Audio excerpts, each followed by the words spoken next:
Assalamu alaikum, here is Mahnur Zubair. As you all know that we are discussing types of essay writing. So today we are going to discuss the other two types, and these are argumentative essay. The argumentative essay is a genre of writing that requires the writer to investigate a topic, collect, generate and evaluate evidence. Argumentative essay writing का वो style है जिसमें writer को, लिखने वाले को किसी भी टॉपिक पर इंक्वायरी करनी पड़ती है, इन्वेस्टिगेट करना पड़ता है, छानबीन करनी पड़ती है, तफ्तीश करनी पड़ती है और फिर से डाटा कलेक्ट करना पड़ता है, अंदाज़ा लगाना पड़ता है, एविडेंस को इकट्ठा करना पड़ता है and establish a position on the topic in a concise manner. और फिर राइटर अपने आप को इस पोजीशन पर लेकर आता है कि वो उस टॉपिक पर बड़े ठीक ठाक तरीके से लिख सकता है या अपना आर्ग्यू जो है वो पेश कर सकता है। Argumentative essay assignments generally call for extensive research of literature or previously published material. जब कभी भी हम argumentative essay पर टॉपिक्स जो हैं अगर हम वो लिखना चाहें तो हमें बहुत ज़्यादा रिसर्च करनी पड़ती है, लिटरेचर रिव्यू देखना पड़ता है। इससे पहले जो मटेरियल्स लिखे जा चुके हैं उन्हें दोबारा से देखना पड़ता है और बहुत ज़्यादा एक्सटेंसिव रिसर्च जो है वो की जाती है। So here extensive means large in quantity and large in range. Argumentative assignments may also require empirical research where the writer collects data through interviews, surveys, observations or experiments. तो argumentative essays इस तरह के essays हैं जिनमें empirical research means any research that is derived from experimentation and observation. तो इसके अंदर बहुत ज़्यादा ऑब्जर्वेशन चाहिए होती है, सर्वेस चाहिए होते हैं, इंटरव्यूज़, एक्सपेरिमेंट्स से बहुत सारा जो डाटा है वो कलेक्ट किया जाता है ताकि राइटर जो है वो अपना क्लियर कट पॉइंट जो है सबूतों के साथ, ऑब्जर्वेशंस और एक्सपेरिमेंट्स के साथ पेश कर सके।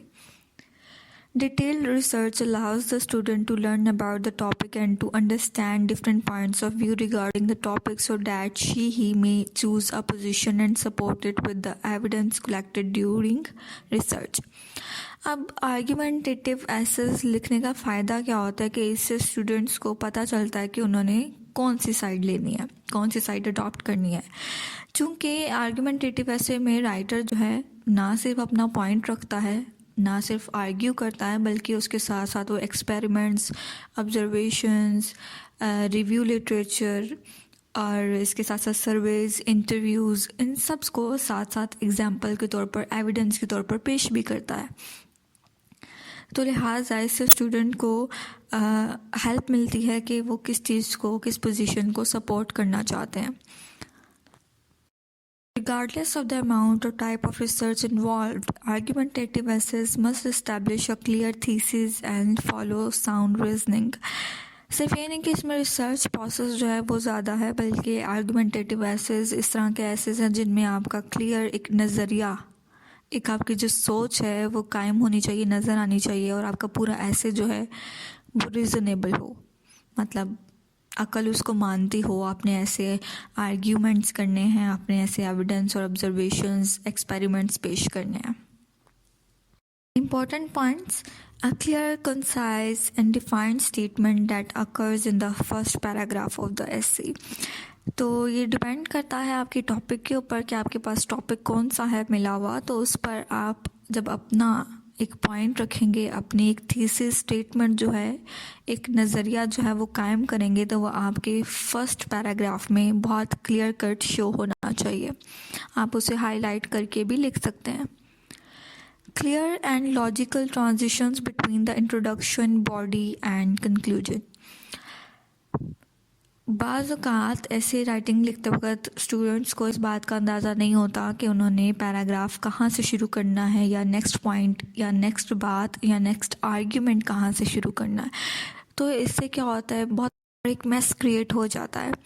जिसे खुद भी समझ नहीं आती है स्टूडेंट को, लिखने वाले को भी समझ नहीं आ रही होती, तो पढ़ने वाले को कहाँ से समझ आएगी।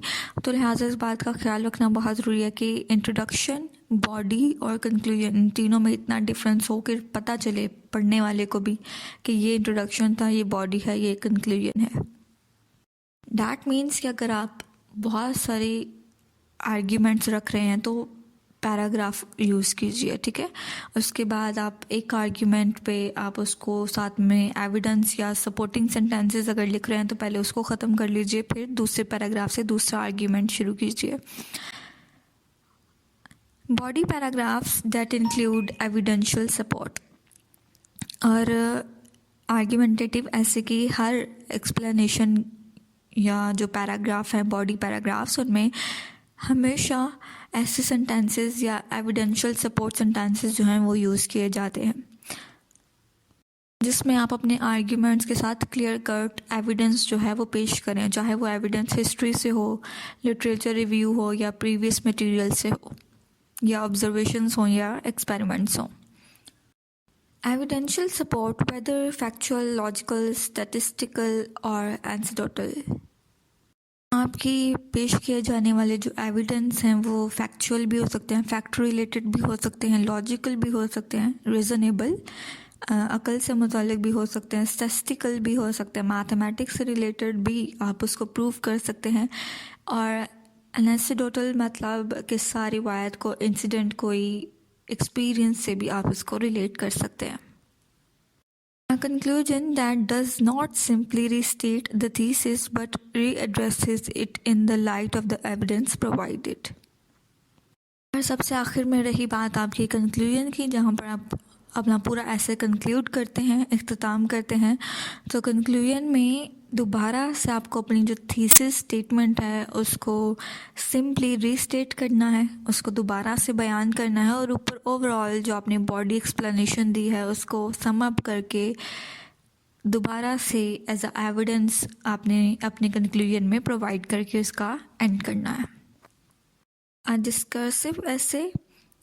Discursive essay is a piece of formal writing which discusses a particular issue, situation or problem.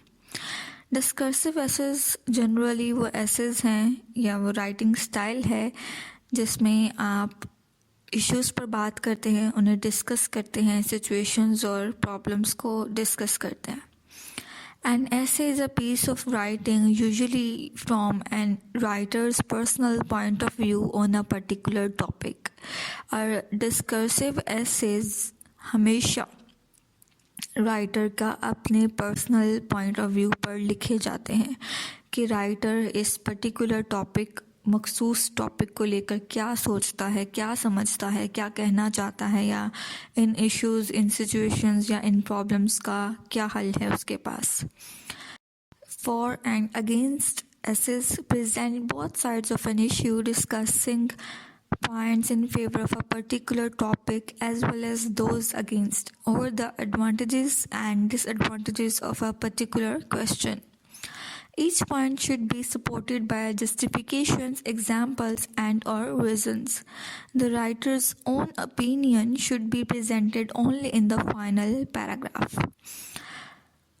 For and against essays भी डिस्कर्सिव ऐसे की ही टाइप है जिसमें दोनों साइड्स के इश्यूज को बयान किया जाता है, जिसमें आप अपनी साइड के हक में तो बोलते ही बोलते हैं, लेकिन अगेंस्ट जो भी आपके पॉइंट्स हैं, सिचुएशन हैं, प्रॉब्लम्स हैं, आप उसको भी साथ ही साथ डिस्कस करते हुए चले जाते हैं।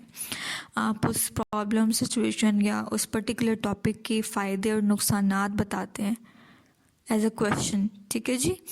और फिर आप हर एक पॉइंट को एक्सप्लेन करते चले जाते हैं, सपोर्ट करने के लिए, उसको जस्टिफिकेशन के लिए एग्जांपल्स और रीजंस जो हैं वो पेश करते हैं। हर एग्जांपल जो है वो आपके एक पॉइंट को सपोर्ट करेगी। और फिर इस तरह से राइटर का अपना जो पर्सनल व्यू है वो पैराग्राफ के एंड पे आएगा कि राइटर आखिर में सारा ऐसे या प्रॉब्लम, सिचुएशंस दोनों साइड्स की डिस्कस करते हुए आखिर में क्या नतीजा अखज़ करता है या कौन सी साइड का वो सपोर्ट कर रहा है, तो वो अपने फाइनल पैराग्राफ में ये बताएगा कि मैं इस वाली चीज़ के हक़ में हूँ। Opinion essays present the writer's personal opinion concerning the topic, clearly stated and supported by reasons and/or examples. The opposing viewpoint and reason should be included in a separate paragraph before the closing one, together with an argument that shows it is an unconvincing viewpoint. The writer's opinion should be included in the introduction and summarized, restated in the conclusion. और opinion assess भी discursive assess की ही type है, जिसमें writer again अपना personal point of view जो है वो देगा, लेकिन इस बार ओपिनियन एसेस में राइटर अपने पर्सनल पॉइंट ऑफ व्यू पर ज़्यादा जोर देगा, उसी से ही कंसर्न करते हुए पूरा टॉपिक जो है पूरा ऐसे लिखा जाएगा. फॉर एग्ज़ाम्पल, अगर आप किसी बात के हक़ में हैं तो आप उसको क्लियरली स्टेट करते हुए उसको सपोर्ट करने के लिए एग्जाम्पल्स देंगे, रीज़नेबल थॉट्स, व्यूज़ पेश करेंगे, जस्टिफाई करेंगे उस चीज़ को, और फिर उसी के साथ साथ इसके अगेंस्ट जो भी ऑपोजिट व्यू पॉइंट है वो उसको भी पेश कर देंगे. लेकिन इसका फ़ायदा क्या होगा कि जब आप ऑपोजिट पॉइंट ऑफ व्यू पेश करते हैं तो रीडर को पढ़ने में, समझने में आसानी होती है. और फिर जब आप अपने हक़ को, अपने ओपिनियन को ख़ास कर जस्टिफाई करते हैं एग्जाम्पल, तो आप रीडर को अपनी ओपिनियन पर राज़ी करने के लिए, कन्विंस करने के लिए काफ़ी सक्सेसफुल हो सकते हैं. The writer's opinion should be included in the introduction and summarized, restated in the conclusion. हमेशा राइटर का जो ओपिनियन है वो इंट्रोडक्शन में क्लियर कट स्टेटमेंट के तौर पर शो होना चाहिए. आप उसे हाईलाइट करते भी लिख सकते हैं, और फिर कंक्लूजन में वो दोबारा स्टेटमेंट जो है लिखी जानी चाहिए. Essays suggesting solutions to problems. ये भी डिस्कर्सिव ऐसे की टाइप है, in which the problems associated with a particular issue or situation are analyzed and possible solutions are put forward. Together with any expected results, consequences, the writer's opinion may be mentioned directly or indirectly in the introduction and or conclusion. ये ऐसे essays हैं जिनमें problems का solution जो है वो बताया जाता है. कोई भी ख़ास मखसूस किस्म के जो प्रॉब्लम्स हैं, इश्यूज़ हैं, सिचुएशंस हैं, उन पर बात की जाती है, उन्हें एनालाइज किया जाता है, उन्हें ऑब्ज़र्व किया जाता है पूरे ऐसे में, और फिर बाद में उनका सलूशन जो है वो बताया जाता है. अब इसका मतलब ये नहीं है कि लिखने वाले ने इस प्रॉब्लम का यही हल बताया तो यही हो सकता है, वो उसका अपना ओपिनियन हो सकता है. लेकिन प्रॉब्लम अगर वो उसका एक अच्छा हल बता रहा है तो रीडर कन्विंस भी हो सकता है इस चीज़ से. तो राइटर का जो ओपिनियन है वो ज़रूर अपना ओपिनियन उसमें लिखेगा कि ये मसला इस तरीके से हल किया जा सकता है. डायरेक्टली और इनडायरेक्टली लिख सकता है वो, या फिर इंट्रोडक्शन में लिख सकता है, या फिर कंक्लूजन में अपना जो सलूशन है वो बयान कर सकता है. तो बेसिकली डिस्कर्सिव एसेज डिस्कशन के लिए ही इस्तेमाल किए जाते हैं, लिखे जाते हैं. There are two basic kinds of discursive essays. Firstly, there are persuasive essays in which you can argue strongly either in favor or of against argument discussion. तो बेसिकली डिस्कर्सिव एसेस की दो मेजर टाइप्स हैं, जो कि है persuasive ऐसे. अब persuade करना क्या होता है? किसी को राज़ी करना, कन्विंस करना, किसी को मनाना कि आपकी बात, आपका पॉइंट, आपका ओपिनियन जो है वो ही अच्छा है, वो उस पर कन्विंस करें आप उसको. और आप इसमें क्या करते हैं, परसुएसिव ऐसे में आप स्ट्रॉन्गली या तो किसी चीज़ के हक़ में जाते हैं या किसी चीज़ के ख़िलाफ़ जाकर लिखते हैं, और आप उसी पर एंड ऑफ द डिस्कशन कायम रहते हैं. Alternatively there are argumentative essays, और दूसरे जो हैं वो आर्ग्यूमेंटेटिव एसेज हैं जिसमें आप आर्ग्यू करते हैं. परसुएसिव एसेज में तो ये है ना कि आप हर चीज़ इस तरह से लिखते हैं कि अगला मान जाए, राज़ी हो जाए, कन्विंस हो जाए. और आर्ग्यूमेंटेटिव ऐसे में आपने अपना एक आर्ग्यूमेंट रखना है, हक़ाइक़ बयान करने हैं, आपने इन्वेस्टिगेट करते हुए, ऑब्ज़र्व करते हुए, एक्सपेरिमेंट्स को शो करते हुए, या लिटरेचर रिव्यू या पास्ट मटेरियल को शो करते हुए अपना एक आर्ग्यूमेंट रखना है. तो वो कोई कन्विंस हो भी सकता है, कोई नहीं भी हो सकता, तो it's optional. A good discursive essay should consist of an introductory paragraph in which you clearly state the topic to be discussed. Introductory paragraph introduction में क्लियर कट स्टेटमेंट शो की जाती है कि आप क्या डिस्कस करने जा रहे हैं. A main body in which points are clearly stated in separate paragraphs and exemplified or justified. और फिर मेन बॉडी है जिसमें आप क्लियर कट जो भी आपने इंट्रोडक्शन में स्टेटमेंट अपनी रखी है उसको आप वन बाय वन एक्सप्लेन करते जाएंगे, जस्टिफाई करते जाएंगे, एग्जाम्पल्स उसकी साथ साथ सपोर्टिंग एविडेंस जो है वो पेश करते जाएंगे. And a closing paragraph summarizing the main points of the essay in which you restate your opinion and or give a balanced consideration of the topic.